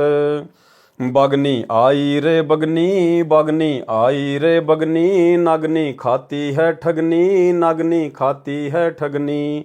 मुनियर मोहे हैं दूती, मुनियर मोहे हैं दूती, सतगुरु के काली कूती, सतगुरु के काली कूती। इंदर के तो पटरानी, इंदर के तो पटरानी, ब्रह्मा भरता है पानी, ब्रह्मा भरता है पानी। शंकर पलकों पर राखे, शंकर पलकों पर राखे, वृषभ पर चढ़कर हाँके, वृषभ पर चढ़कर हाँके। विष्णु बिलावल भी ना है, विष्णु बिलावल भी ना है, लक्ष्मी ज्यों लो लीना है, लक्ष्मी ज्यों लो लीना है। तिरगुण ताना है तूरा, तिरगुण ताना है तूरा, साधु निकसेंगे सूरा, साधु निकसेंगे सूरा। या मलमूत्र की काया, या है मलमूत्र की काया, दुर्वासा गोता खाया, दुर्वासा गोता खाया। डकनी डांडर डोबे, डकनी डांडर डोबे, बैठी पास नहीं सोबे, बैठी पास नहीं सोबे। पूज्य कबीर जी तथा माया का संवाद। यानी जब कबीर परमात्मा मगर से सशरीर सतलोक को जा रहे थे तो रास्ते में कबीर परमेश्वर को अपने जाल में फंसाने के लिए ये माया अर्थात दुर्गा एक सुंदर स्त्री का रूप धारण करके आ जाती है, और किस प्रकार से सतगुरु को एक आम भगत, आम संत समझकर उनको अपने जाल में फंसाने का प्रयत्न करती है। आप और हमें शिक्षा दे रहे हैं गुरुदेव भगवान कि जब तुम यहां से चलोगे तुम्हारे साथ भी ऐसी ऐसी विकट परिस्थितियां पैदा होंगी, इसलिए आपने अपने सारे विषय विकार यहीं पर समाप्त कर लेने हैं इस स्थूल शरीर में भक्ति करते करते। माया सतगुरु से अटकी, माया सतगुरु से अटकी, जोगनी हमरे क्यों भटकी, जोगनी हमरे क्यों भटकी। हम तो भगली गर जोगी, हम तो भगली गर जोगी, हम नहीं माया के भोगी, हम नहीं माया के भोगी। तो में झगड़ा है भारी, तो में झगड़ा है भारी, मारे बड़ छत्रधारी, मारे बड़ छत्रधारी। सेवा करशूं मन की, सेवा करशूं मन की, हमको लागत है फीकी, हमको लागत है फीकी। हमरी सार नहीं जानी, हमरी सार नहीं जानी, अरी तत घाल दई घाणी, अरी तत घाल दई घाणी। चलती फिरती क्यों नाही तू, चलती फिरती क्यों नाही, हम रहते अवगत पद माही, हम रहते अवगत पद माही। अरे तू गैली है गोली, अरे तू गैली है गोली, दाग लगावेगी चोली, दाग लगावेगी चोली। मेरा अंजन है नूरी, मेरा अंजन है नूरी, अंदर में कै कस्तूरी, अंदर में कै कस्तूरी। तुम किसी राजा पे जाओ, तुम किसी राजा पे जाओ, हमरे मन नहीं भाओ, हमरे मन नहीं भाओ। मैं तो अर्धंगी दासी, मैं तो अर्धंगी दासी, हम हैं अनहदपुरवासी, हम हैं अनहदपुरवासी। हमरा अनहद में डेरा, हमरा अनहद में डेरा, अंत ना पावेगी मेरा, अंत ना पावेगी मेरा। हम तो आदि जुगादनी जी, हम तो आदि जुगादनी जी, अरे तुझे माता कहूँ अकधी, अरे तुझे माता कहूँ अकधी। अब मैं देऊंगी गाड़ी, अब मैं देऊंगी गाड़ी, हम तो जोगी ब्रह्मचारी, हम तो जोगी ब्रह्मचारी। आसन बांधूंगी जिंदा, आसन बांधूंगी जिंदा, गल में डारूंगी फंदा, गल में डारूंगी फंदा। आसन मुक्तारी माई, आसन मुक्तारी माई, तीनों लोक ने अंगाई, तीनों लोक ने अंगाई। हमरे द्वारे क्यों रोवो, हमरे द्वारे क्यों रोवो, किसी राजा राणे को जोवो, किसी राजा राणे को जोवो। हमरे भांग नहीं भोनी, हमरे भांग नहीं भोनी, माया शीस कूट रोनी, माया शीस कूट रोनी। तू तो जुगनी है खंडी, तू तो जुगनी है खंडी, मोरा फेर चली लंडी, मोरा फेर चली लंडी। हेला दीन्या रे भाई, हेला दीन्या रे भाई, हंसा परशत ही खाई, हंसा परशत ही खाई। बुरी नारी के विषय में अब परमेश्वर हमें समझाना चाहते हैं, शिक्षा देना चाहते हैं कि हर नारी गलत नहीं होती और हर नारी अच्छी भी नहीं होती। तो जो बद नारी है, जिसकी नीयत में खोट होता है, जिसका चाल चलन ठीक नहीं होता है, भक्तों ने विशेषकर ऐसी माता बहनों से, ऐसी औरतों से दूरी ही बनाकर रहना चाहिए। क्या कह रहे हैं परमात्मा बुरी नारी के विषय में? गरीब बदनारी लंगर कामिनी, बोले मधुरे बहन, फेट पड़े छोड़े नहीं, क्या मगर कुरुखेत। बदनारी यानी जो गलत औरत होती है, बोले मधुरे बहन जो मीठे मीठी बोल बोलती है, यानी इशारे करती है आंखों से इशारे करती है, अन्य प्रकार से कोई संकेत करती है, बेवजह ना हमारा उससे कोई लेना ना कोई देना, ना हमारा उसके साथ ऐसा कोई रिश्ता। और भक्तों के तो भाई सारे रिश्ते ही समाप्त हो जाते हैं। ये जीजा साड़ी के रिश्ते, देवर भाभी के रिश्ते भक्ति में आने के बाद सब हमारी बहन की दृष्टि में आ जाती हैं। साली को हम साली नहीं कह सकते, हम उसको बहन कहेंगे। भाभी को हम भाभी नहीं कहेंगे, हम उसको बहन कहेंगे। गरीब बदनारी लंगर कामिनी, बोले मधुरे हेत, फेट पड़े छोड़े नहीं, क्या मगर कुरुखेत। अगर झांसे में आ गए तो भाई फिर छोड़ेगी नहीं। गरीब बदनारी लंगर कामिनी, बोले मधुरे बोल, फेट पड़े छोड़े नहीं, काढ़े घूंघट झोल। गरीब बदनारी लंगर कामिनी, बोले मधुरे बोल, कोई एक साधु उबरे, मुनिजन पिए गोल। गरीब बदनारी लंगर कामिनी, जामे अनगिन खोट, फांसी डारे बाह कर लाख में चोट। गरीब बदनारी लंगर कामिनी, बोले मधुरे बैन, जाकू नहीं पति जी ये, घूंघट घट में सैन। जो आवश्यकता से ज्यादा मीठा मीठा बोलती है, घूंघट में से संकेत करती है, यानी विशेष गलत नियत से जो संकेत करती है, परमात्मा कहते हैं नजदीक भी नहीं जाना उनके। गरीब बदनारी लंगर कामिनी, बोले मधुरे बैन, जाके पास न बैठी ये, जाका कैसा देन। यानी उनका कोई दीन धर्म नहीं होता है, जो गलत औरतें होती हैं। गरीब बदनारी नाही नाहरी, जंगल का शेर, बाहर भीतर मारी है, मुनजन की ये जेर। गरीब सतगुरु हेला देत है, सुनियो संत सुजान, बदनारी पास न बैठी ये, बदनारी आई खान। गरीब नैनों का जलवाही कर, खाए लिए हैं हंस, हाथों मेहंदी लाए कर, डोब दिए कुलवंश। यानी 16 प्रकार के श्रृंगार करके इंसान को रिझाने का प्रयत्न करती हैं, जो गलत औरतें होती हैं। गरीब उल्टी मांग भराए कर, मंजन कर है गात, मीठे बोले मगन होवे, लावे बो विधि घात। गरीब पूत पूत करी खा गई, भाई बीरा होए, कसम कसम कर पी गई, बदनारी विस्की लोए। गरीब क्या बेटी क्या बहन है, क्या माता क्या जोए, बदनारी काली नागनी, खाते हो सो होए। यानी जो बदनारी है वो चाहे कोई भी हो, चाहे बहन हो, चाहे बेटी हो, चाहे औरत हो, भगत ने उससे बचकर ही रहना चाहिए। गरीब माया काली नागनी, अपने जाए खात, कुंडली में छोड़े नहीं, सो बातों की बात।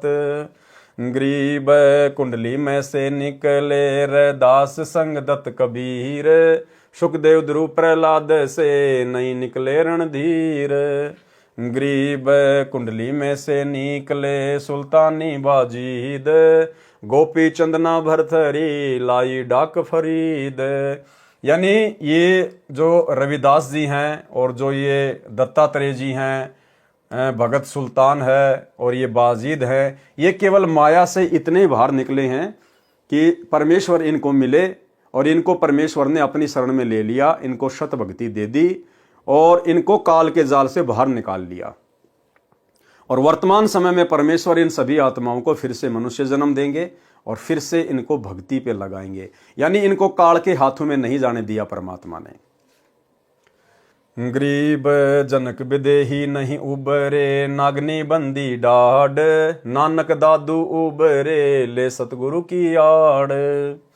गरीब 3 लोक घाणी घली, 14 भुवन भिमंड, माया नगनी खाली ये, सकल दीप नौखंड।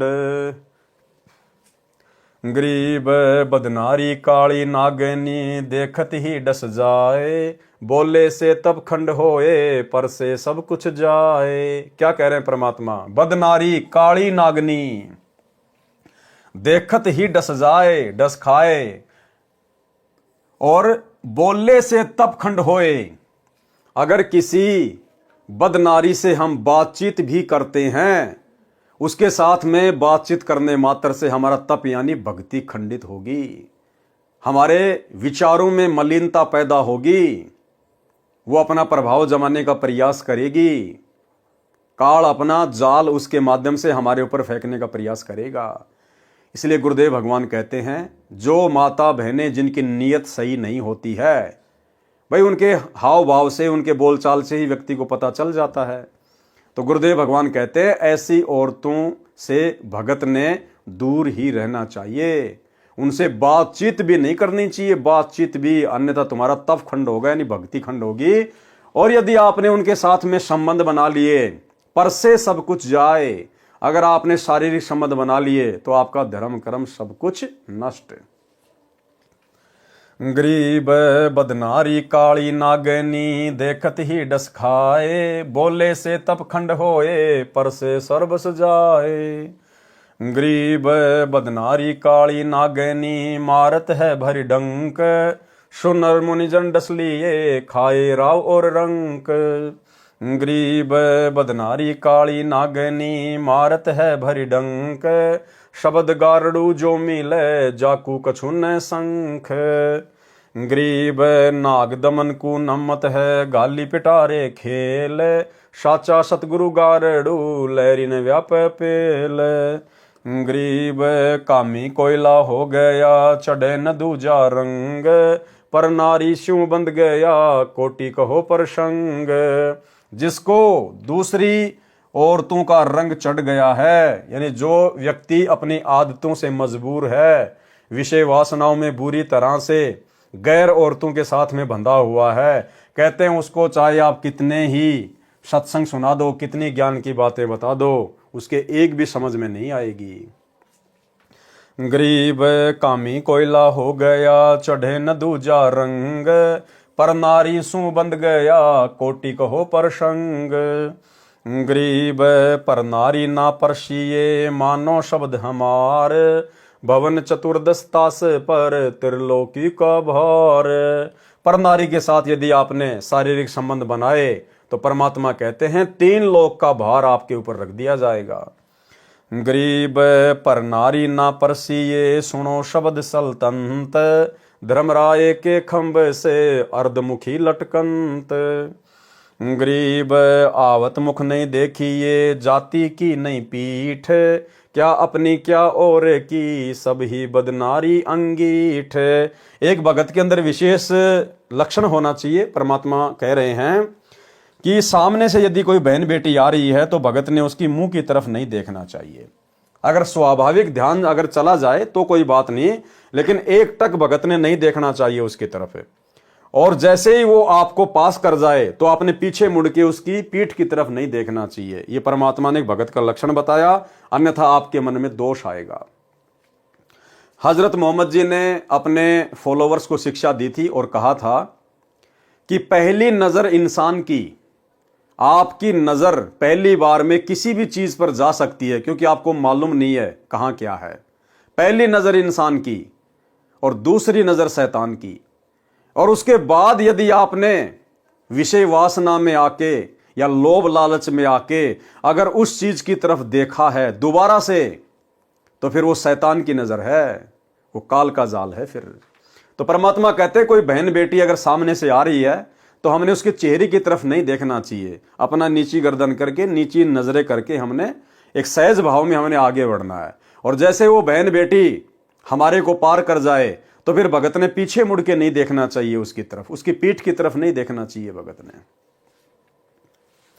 गरीब आवत मुख ना देखिए, जाति की नहीं पीठ, क्या अपनी क्या और की, सब ही बदनारी अंगीठ। अब गुरुदेव भगवान ने अपनी औरत को भी लपेट लिया। अपनी औरत मानी भगत की खुद की स्त्री, वो भी भक्ति मार्ग में बाधक है। कैसे, अब आगे बता रहे हैं। गरीब क्या अपनी क्या और की, सबका एक मंत, पारस पूंजी खाते हैं पारा बिंद खिसकंत। और चाहे अपनी हो चाहे किसी और की हो, भक्ति मार्ग में आपके लिए बहुत बाधक है। कैसे? यदि आप सतगुरु की भक्ति में आने के बाद भी उसके साथ में शारीरिक संबंध रखते हैं तो पारा बिंद खिसकंत, आपके शरीर में जो अनमोल पदार्थ जिसको वीर्य कहते हैं, पारा बिंद खिसकंत, आपके ऊपर कर चढ़ेगा ही चढ़ेगा, आप दोषी बनेंगे ही बनेंगे, क्या अपनी क्या और की। इसलिए परमात्मा का अटल विधान है भक्ति मार्ग में कि भग भोग्या भग उपजय और भग से बचा न कोई। और भाई जो कोई भग से बचे असल में भगत कहा वह सोए। या गुरुदेव भगवान स्पष्ट रूप से नहीं कहेंगे भक्तों के बुद्धि स्तर को देखते हुए, लेकिन संकेत करने में परमात्मा ने कोई कसर नहीं छोड़ी है। क्या कह रहे हैं मालिक? गरीब क्या अपनी क्या और की, सबका एक मंत, पारस पूंजी जाते है पारा बिंद खिसकंत। गरीब क्या अपनी क्या और की, सब एक सी बदनार, पारस पूंजी जाते है खिसक्या बिंद सिंबार। कि भाई अपने बिंद को संभाल ले, संभोग क्रिया के दौरान अपने शरीर से निकलने वाले अनमोल पदार्थ को संभाल ले। क्या कह रहे हैं?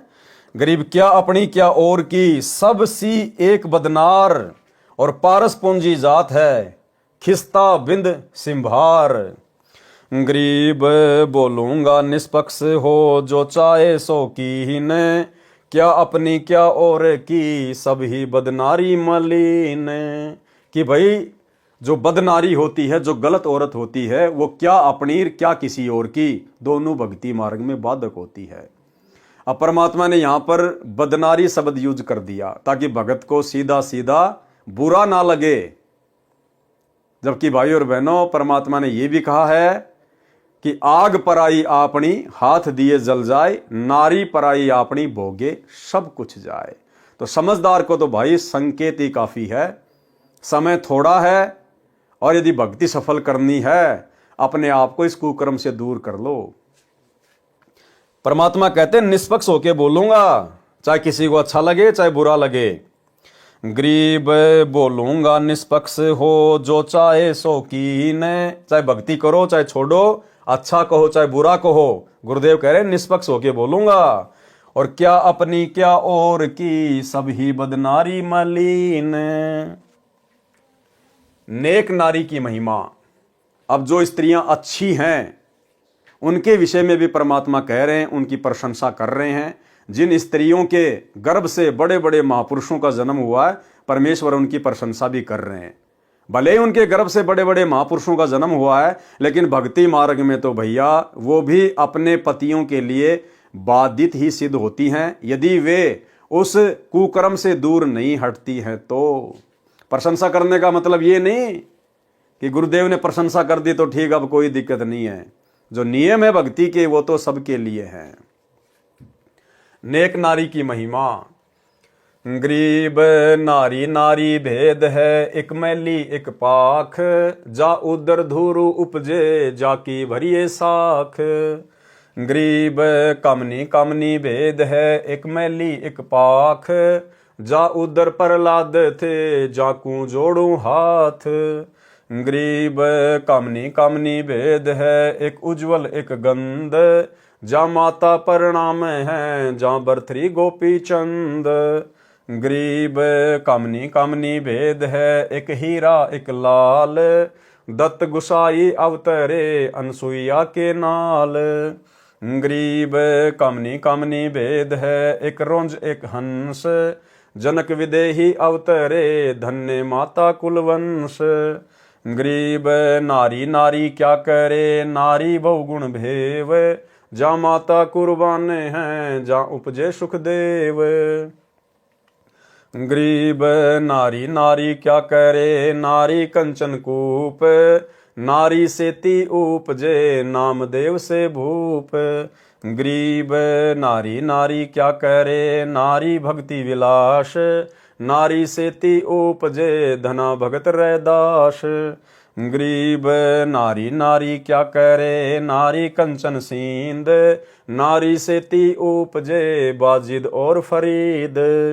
गरीब नारी नारी क्या करे, नारी में बहु बात, नारी से ती उपजे शीतलपुरी सुनाथ। गरीब नारी नारी क्या करे, नारी को निर्ताए, नारी से ती उपजे रामानंद पंथ चलाए। गरीब नारी नारी क्या करे, नारी नर की खान, नारी से ती उपजे नानक पद निर्वाण। गरीब नारी नारी क्या करे, नारी सरगुण बेल, नारी से ती उपजे दादू भगत हमेल। गरीब नारी नारी क्या करे, नारी का प्रकाश, नारी से ती उपजे नारद मुनि से दास। गरीब नारी नारी क्या करे, नारी निर्गुण नेश, नारी से ती उपजे ब्रह्मा विष्णु महेश। गरीब नारी नारी क्या करे, नारी मूला माए, ब्रह्म जुगनी आदि है चरण कमल ल्योलाए। गरीब नारी नारी क्या करे, नारी बिन क्या होए, आदि माया ओंकार है देखो सुरति समोए। गरीब शब्द स्वरूपी उतरे, सतगुरु सत्य कबीर, दास गरीब दयालु है डिगे बंधावे धीर। भावार्थ, संत गरीबदास जी ने परमेश्वर कबीर जी से प्राप्त ज्ञान को अपने शब्दों में इस प्रकार बताया है कि जो पुरुष कामी यानी सेक्सी यानी दुराचारी है वह भी पाप का भागी है, और नारी यदि व्यभिचारिणी है तो वह भी पाप की भागी है। अब भक्ति मार्ग में क्या है भाई और बहनों, भक्ति मार्ग में सतगुरु से उपदेश लेने के बाद ये दोनों ही कर्म स्त्री के और पुरुष के ये व्यभिचार की श्रेणी में आ जाते हैं। सतगुरु से उपदेश लेने के बाद स्त्री मिलन एक प्रकार से व्यभिचार में शामिल हो जाता है। लेकिन ये तो परमात्मा दयालु है, इसलिए इस परमेश्वर ने हमें थोड़ी बहुत ये छूट दे रखी है। छूट ये नहीं कि भाई आप जी स्त्री मिलन करते रहो और अपनी भक्ति भी करते रहो, नहीं। परमेश्वर हमारी तुच्छ बुद्धि को देखते हुए कि अभी इनको इतना ज्ञान नहीं है, अभी इनके पास में भक्ति इतनी शेष नहीं है जिस भक्ति की शक्ति से ये स्वयं को रोक सकें, और ना इनके पास इतना ज्ञान छोड़ा इस काल ने ताकि ये अपनी बुद्धि का इस्तेमाल कर सकें। इसलिए परमेश्वर हम भक्तों पे दया करते हैं। परमेश्वर हमें ज़्यादा कुछ नहीं कहते हैं कि जैसे जैसे इनको ज्ञान होता चला जाएगा, धीरे धीरे जैसे जैसे इनकी भक्ति बढ़ेगी तो कभी न कभी तो इनको अंदर से चेतना जागृत होगी कि मैं क्या कर रहा हूँ, क्या करना चाहिए और क्या कर रहा हूँ। ये भक्ति हर जन्म में नहीं मिलती, ये औरतें हर जन्म में मिल जाएंगी, औरतें हर योनि में मिल जाएंगी, भक्ति हर योनि में नहीं मिलती है। तो परमेश्वर इंतजार कर रहे हैं कि इनको कब ये विवेक हो कि ये मनुष्य योनि क्यों मिली है। ये विषय विकार करने के लिए नहीं, ये भोग भोगने के लिए नहीं, केवल मोक्ष प्राप्ति के लिए ये मनुष्य शरीर मिलता है, स्त्री या पुरुष का। तो भाई और बहनों, दया परमात्मा की जो थोड़ी थोड़ी बुद्धि सत्सेवकों की खुलने लगी है। जिन माताओं के गर्भ से उच्च संतों का जन्म हुआ है वे नारी आदरणीय हैं। नारी से ब्रह्मा विष्णु महेश का जन्म हुआ, नारी से दत्तात्रेय जैसे महापुरुष का जन्म हुआ, नारी से धना भगत नानक देव, स्वामी रामानंद, संत दादू जी आदि महापुरुषों का जन्म हुआ। अब देखो, परमात्मा ने उन सभी नारियों को आदरणीय बताया, और यहां परमात्मा ने दुर्गा को भी आदरणीय बता दिया।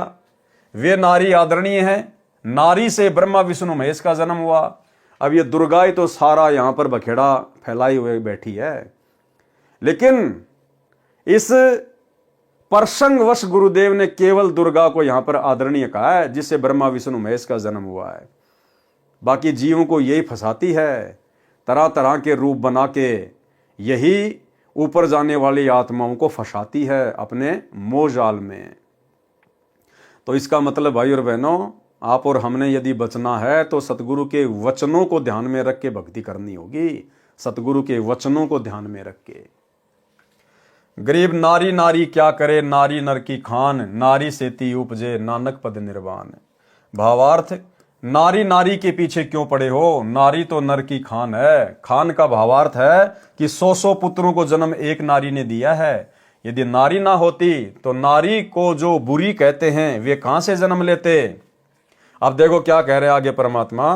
भावार्थ स्पष्ट है कि दुराचारी चाहे स्त्री हो या पुरुष दोनों ही पाप के भागी हैं।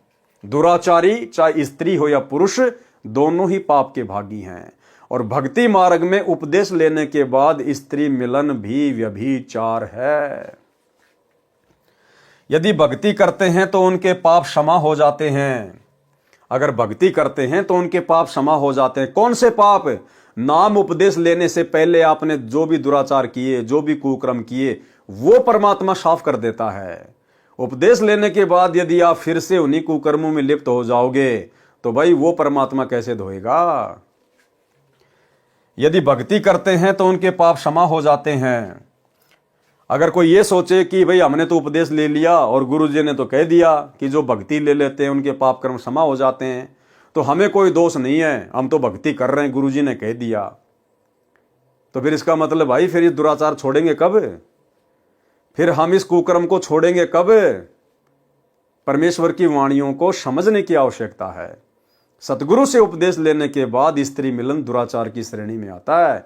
इसलिए तो भगवान ने कहा कि भग भोग्या भग उपजय, और भग से बचा न कोई, और जो कोई भग से बचे भगत कावे सोई। तुम भगत ही नहीं कहलाओगे जब तक इस दुराचार से अपने आप को दूर नहीं करोगे सतगुरु आशीर्वाद से। यदि भक्ति करते हैं तो उनके पाप क्षमा हो जाते हैं। सत्संग, विचारों तथा भक्ति के प्रभाव से विकार समाप्त हो जाते हैं। कबीर परमेश्वर जी ने कहा है कि यदि आप किसी व्यक्ति को इस कारण से गंदा मानते हो कि उसने किसी परनारी से संबंध किया है, अब देखो निचोड़ दे रहे हैं परमात्मा कि कोई ये समझे कि भाई ये तो दूसरों की औरतों के साथ में दुराचार करता है इसलिए ये गंदा है या फिर ये गंदी है। परमात्मा कहते हैं तुम जो अपनी के साथ में कर रहे हो ना वो क्या है। देखो कबीर परमेश्वर जी ने कहा है कि यदि आप किसी व्यक्ति को इस कारण से गंदा मानते हो कि उसने किसी परनारी से संबंध किया है, तो मालिक ने फिर क्या वाणी कही। कबीर आग पराई आपनी हाथ दिए जल जाए, नारी पराई आपनी परसे बिंद नशाए। भावार्थ, जैसे अग्नि अपने घर की हो चाहे दूसरे घर की, हाथ देने से हाथ जलेगा, इसी प्रकार स्त्री अपनी हो या अन्य की, मिलन करने से एक जैसी ही हानि होती है। स्पष्ट कर दिया गुरुदेव ने। स्त्री चाहे अपनी हो चाहे किसी अन्य की, मिलन करने से यानी शारीरिक संबंध बनाने से हानि एक जैसी ही होती है। परंतु भक्ति मार्ग पर लगने से सुधार हो जाता है, दोनों ही पार हो जाते हैं। कैसे? दोनों फिर ज्ञान को आधार बनाकर भाई बहन के रिश्ते कायम कर लेते हैं कि भगत जी मोक्ष प्राप्त करना है। असंख्य युग हो गए हमें ये कुत्ता कर्म करते हुए, गधे बने तो यही कर्म, कुत्ते बने तो ये कर्म, सुअर बने तो ये कर्म। ये मनुष्य जन्म क्यों दिया फिर भगवान ने? वही कुत्ता कर्म करने के लिए नहीं, भक्ति करने के लिए। तो भाई और बहनों समझदार को संकेत ही काफी है। बाकी इस विषय पर परमात्मा ने पहले बहुत सारी वीडियो बनवा रखे हैं। गीता अध्याय 9 श्लोक 30 में भी कहा है कि यदि कोई अतिशय दुराचारी भी क्यों ना हो, यदि वह परमात्मा में विश्वास रखता है तो साधु मानने योग्य है। यानी भक्ति में आने के बाद फिर वो दुराचार छोड़ देता है, इसलिए वो साधु कहलाने के योग्य है। सत्संग में आने से सुधार हो जाता है और कल्याण को प्राप्त हो जाता है। जीव धर्म बोध पेज 17 1925 से 18 1926 तक क्रोध तथा लोभ का वर्णन है। ये उसकी फोटोकॉपी है। क्रोध के विषय में कहा है कि क्रोध को महाकाल कहा जाता है। क्रोध को क्या कहा जाता है? महाकाल। ये बुद्धि का नाश करता है। क्रोध सदा अपने से निर्बल पर आता है, अपने से बलवान पर नहीं आता। प्रत्येक जीव में क्रोध परिपूर्ण है। किसी कीड़े को यदि कोई छूता है तो वह छटपटाता है। वह मन में विचार करता है कि जिसने मुझे छुआ है उसको मार डालूं। जब बलवान दिखता है तो चुप हो जाता है। यह क्रोध का प्रभाव है। लोभ, लोभ करने वाला कभी शुभ कर्म नहीं कर सकता। धन जोड़कर रख जाता है, फिर नरक का भागी बनता है। उसका धन या तो उसके सामने ही किसी कारण से नष्ट हो जाएगा, या कोई चोर डाकू लुटेरा उसको मार कूट कर छाती पर पैर रखकर छीन ले जाएगा। इसलिए प्रत्येक व्यक्ति का कर्तव्य बताया है कि वह भक्ति करे, गुरु बनाए और फिर दान अवश्य करे। महाभारत ग्रंथ में एक प्रकरण है कि राजा परीक्षित ने कलयुग को वश कर लिया था। कलयुग ने कहा था कि मुझे 2 स्थानों पर रहने की आज्ञा दे दो, एक तो सोना, दूसरे शराब पर। राजा परीक्षित ने उसको ये शर्तें मानकर छोड़ दिया। एक दिन राजा सिर पर स्वर्ण लगा मुकुट धारण करके शिकार करने जंगल में गया। यानी राजा परीक्षित अपना सोने का मुकुट पहनकर जंगल में शिकार करने गया। कलयुग ने मारवी का रूप बनाया और राजा परीक्षित के सोने के मुकुट पर बैठ गया, जिस कारण से राजा परीक्षित का मन कलयुग के प्रभाव से दूषित हो गया।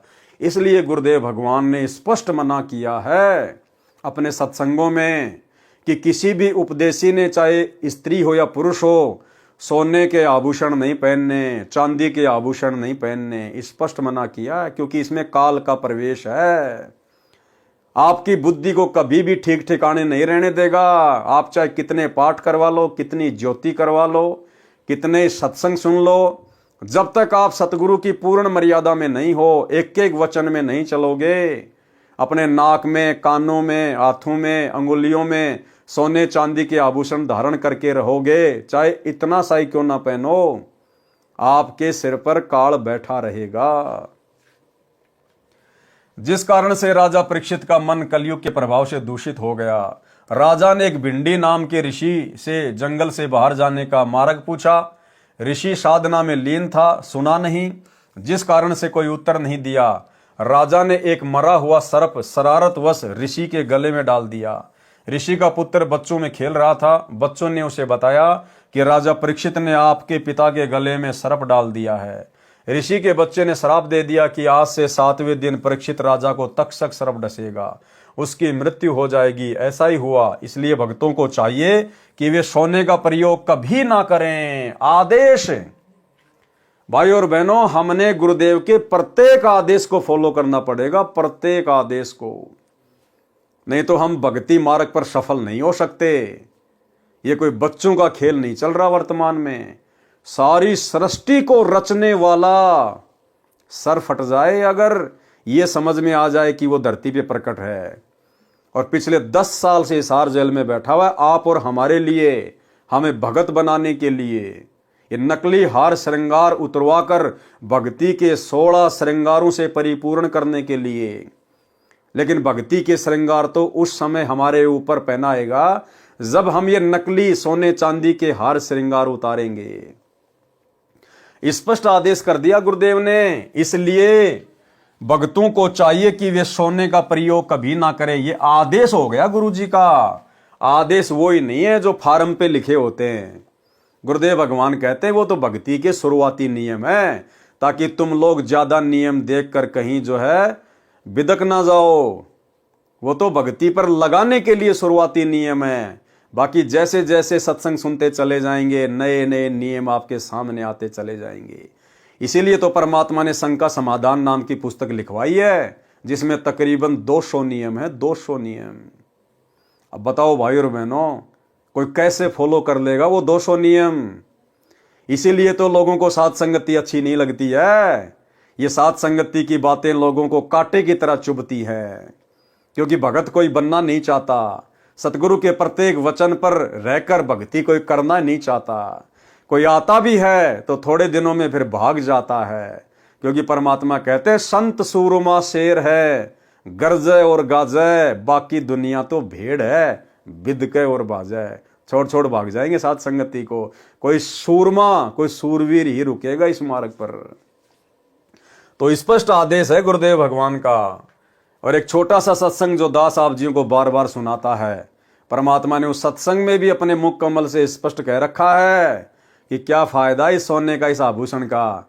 नाक में गाल लिए हैं, कानों में डाल लिए। गुरुदेव कह रहे इसको तो घर में भी नहीं रखना चाहिए, घर में भी। सुनिए छोटा सा सत्संग। ये तो खाम खागा सिर दर्द है, सोना तो घर में बना रखना चाहिए आपने, और ना इसको पहनना चाहिए। क्या फायदा कान में डाल लिया, कान नाक में डाल लिया, 36 पंगे कड़े बना लिए। ये तो खाम खागा सिर दर्द है, सोना तो घर में बना रखना चाहिए आपने, और ना इसको पहनना चाहिए। क्या फायदा, कान में डाल लिया, कान आंख नाक में डाल लिया, 36 पंगे कड़े बना लिए। परमात्मा ने इतना सुंदर शरीर दे रखा है, इस पर आडंबर करने की कतई जरूरत नहीं। इसे भगवान रुष्ट होता है। भगवान की भक्ति करे, चाहे किसा भी शरीर है, काला है, गोरा है, जैसा भी मालिक ने दिया है, इसमें हम परमात्मा पा सकते हैं। इस काया का गर्व ना करियो के काला के गोरा रे। तो भाई और बहनों, हम भक्ति पर उसी समय सफल होंगे जब गुरु के प्रत्येक वचन को अपने जीवन में उतार लेंगे। और ये आदेश भाई और बहनों आपको केवल स्पेशल कोई सात संगति में नहीं दिए जा रहे, सात संगति में नहीं बताया जा रहा। हाँ, सात संगत वाले भाई बहन तो परमेश्वर की विशेष आत्मा है, जिनके ऊपर अपने गुरु के वचनों का, अपने गुरु के शब्दों का असर हो जाता है और वे हर प्रकार से संघर्ष करते हुए, चाहे घर छूटे, चाहे जग रूठे, चाहे रूठो ये संसारा हो, कौन सुनेगा फिर मेरी काल लोक में जब गुरु रूठ गया मेरा हो। तो सत्सेवक भाई बहन तो तुरंत उन चीजों को फॉलो कर लेते हैं, क्योंकि परमेश्वर के युगों युगों के हंस हैं, युगों युगों के माल हैं। अन्यथा भाई और बहनों, यही बातें, जो बातें सात संगति के वीडियो के माध्यम से ये पवन दास बोलता है और सात संगति से जुड़े हुए भाई बहन उन बातों को तुरंत अपने गुरु का आदेश मानकर, ज्ञान को आधार बनाकर तुरंत स्वीकार कर लेते हैं और निकाल फेंकते हैं सोना चांदी अपने घर से और अपने नाक से और अपने कानों से। और यही बातें उन सतलोक आश्रम मैनेजमेंट हरियाणा वालों को गुरुजी की तरफ से बताई जाती हैं। और गुरु के आदेश को जब गुरु का परिवार संगत में पारित करता है तो किसी पे कोई असर नहीं होता। क्यों नहीं होता? क्योंकि गुरु का खुद का परिवार सतलोक आश्रम मैनेजमेंट हरियाणा, ये खुद गुरु की मर्यादाओं को फॉलो नहीं करते हैं, जिस कारण से संगत पर उनके शब्दों का कोई असर नहीं होता। इस दास ने तो बहुत समय बाद में सत्सेवक भाई बहनों को सोने चांदी के विषय में जानकारी दी है, मालिक के ज्ञान आधार से। और सात संगति से जुड़ी हुई आत्माओं के शरीर पर आपको एक छोटा सा नाक में भी दिखाई नहीं देगा। नाक में भी जिनके घर में विरोध नहीं है, उन्होंने तो अपने घर से भी सोने चांदी को बेच दिया, बाहर कर दिया। और उधर सतलोक आश्रमों में हेमा मालिनी बन के आती है हमारी माता बहनें, हेमा मालिनी, ऊपर से नीचे तक पीली होके। और गुरु ने कितनी बार आदेश दिया उनको हिसार जेल से, एक छोटा सा आदेश। महेंद्र का लड़का अमित, यानी गुरुदेव का भतीजा, गुरुदेव के छोटे भाई महेंद्र का लड़का अमित, उसकी एक छोटी सी ऑडियो 2016 की। और वो कह रहा है कि आज गुरुजी ने पूरी संगत को, जब मैं गुरुजी से मिलाई पे गया जेल में, तो गुरुजी ने मुझे आदेश दिया है कि मेरी संगत को बता देना कि कोई भी सोना नहीं पहनेगा, ना हाथ में ना कान में, हैं, कहीं भी कोई सोना नहीं पहनेगा। ये मेरा सख्त आदेश है, संगत को बता देना। तो उस अमित ने कहा कि गुरुजी मैंने तो बता दिया, मेरी तो कोई नहीं मानता।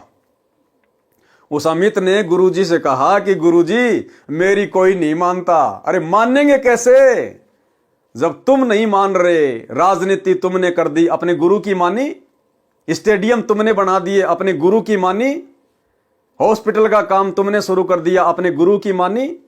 गुंडों की सीबीआई जांच में भक्तों को बैठा दिया, 5 लाख रुपया राजपूत करणी सेना को दे दिया, तुमने गुरु की मानी। हरियाणा के जाट आरक्षण में भक्तों को बैठा दिया, करोड़ों रुपया चंदे में दे दिया, तुमने मानी। जाट गोहाना धर्मशाला बन रही है, एक ऊपर का 5वां फ्लोर 1 करोड़ रुपए में बनेगा, तुमने ठेका ले लिया जबरदस्ती भाईचारा निभाने के लिए। तुम गुरु की मान रहे हो क्या? जो संगत तुम्हारी बात मानेगी। तो ये छोटी सी ऑडियो अमित की कि आज गुरुजी ने आदेश दिया कि मेरी सारी संगत को कह देना कि कोई भी सोना नहीं पहनेगा, भाई हो चाहे बहन हो। तो अमित कह रहा कि गुरुजी मैंने तो कह दिया, मेरी तो कोई ना मानता। साहब जी, एक गुरुजी आदेश आया है जी आज, अगर मतलब किसी ने नहीं सोना नहीं पहनना, किसी ने भी, किसी भाई ने किसी बहन ने, न चैन न गुट्ठी, न कान में न नाक में, कहीं नहीं डालना, कहीं बिल्कुल भी। गुरुजी ने कहा कि इसमें काला बसा है और सोना नहीं पहनेगा मेरी संगत कोई भी। मेरा आदेश है यो, इन्हें सख्ती तो पालन करो। इन्हें कही गुरुजी ने कही हमें लेकिन धने कोई नहीं मानता।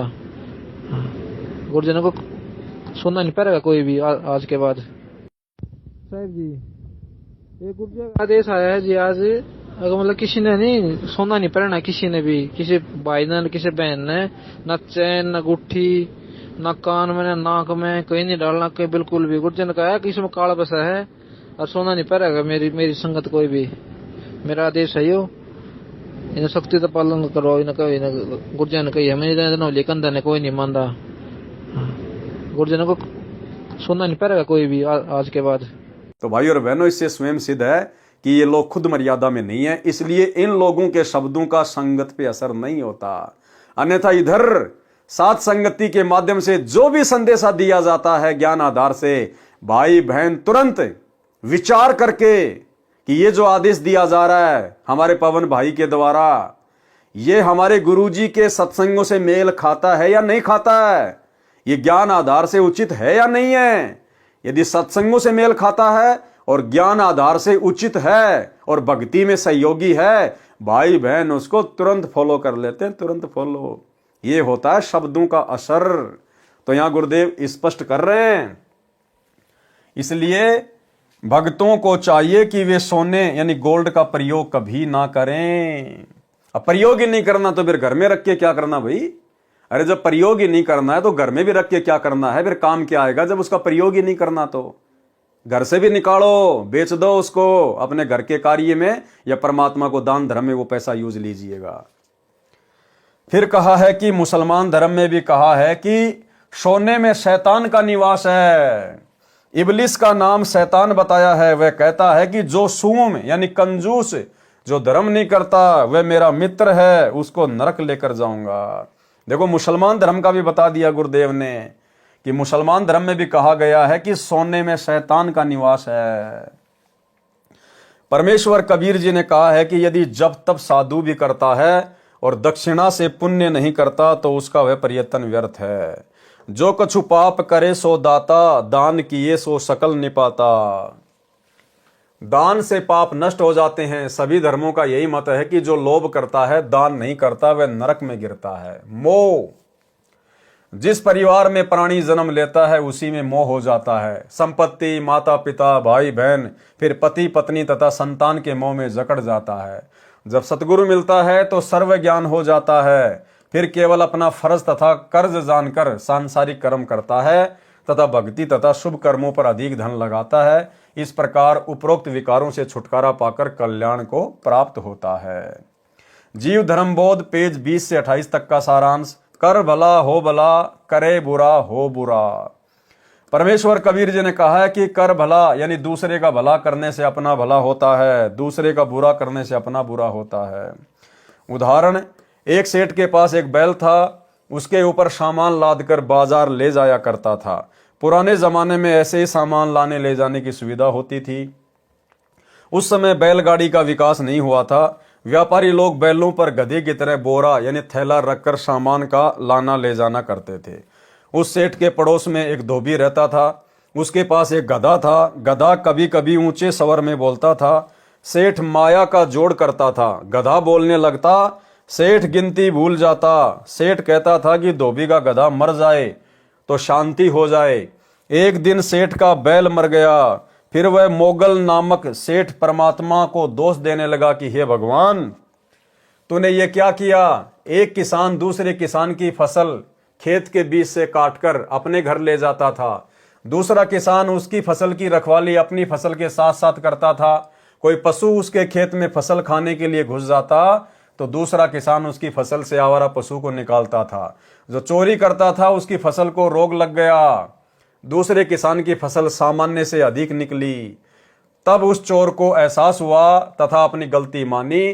तब दूसरे किसान ने कहा, हे भाई, सतगुरु जी कहते हैं कि चोर कभी धनवान नहीं होता। चोरी करता है 100 रुपए की, उसको हानि होती है 1000 रुपए की।